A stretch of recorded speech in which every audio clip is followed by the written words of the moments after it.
The 1967 Jack and the Beanstalk is an absolute joy. This is a wonderful experience.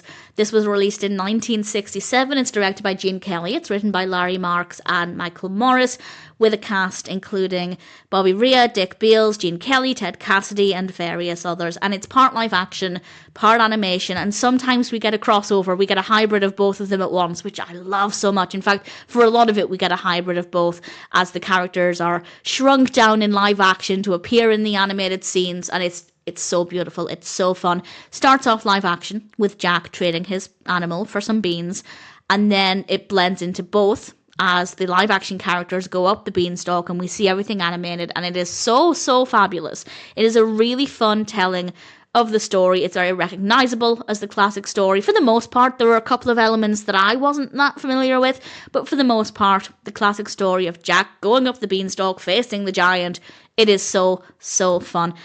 The animation itself is definitely a product of its time in a very charming way. It does have a very 60s feel to it. The live action, it looks a little bit rough when blending in with the animation, but it is satisfying still. It's very good. It's still a product of its time, and I don't really have any issues with the live action animation hybrid. It's a lot of fun, and certainly something that I wish films today would do a lot more of it. I just think it's such a fun, magical experience. A lot of my favourite childhood animation films, Bread Knobs and Broomsticks, Mary Poppins, they blended live action and animation, and it just, when done right, is such a fun way to tell a story. The voice acting and live action acting are all very good. We have a great use of sound. As I said, the animation itself looks quite satisfying with some fun character designs.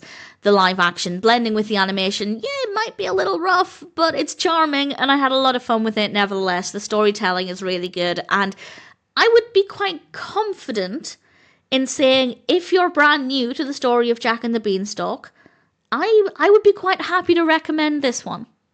As I said, there are a few elements here and there that are ones that I'm not familiar with from other versions of the story, but it does feel like a solid telling of the tale. It could be a really good, fun, engaging introduction to the story. And of course, if you're an existing fan of Jack and the Beanstalk, if you're already familiar with the tale, then without question, I'm very happy to recommend the 1967 film. It's a lot of fun, and I wouldn't mind watching it again at some point.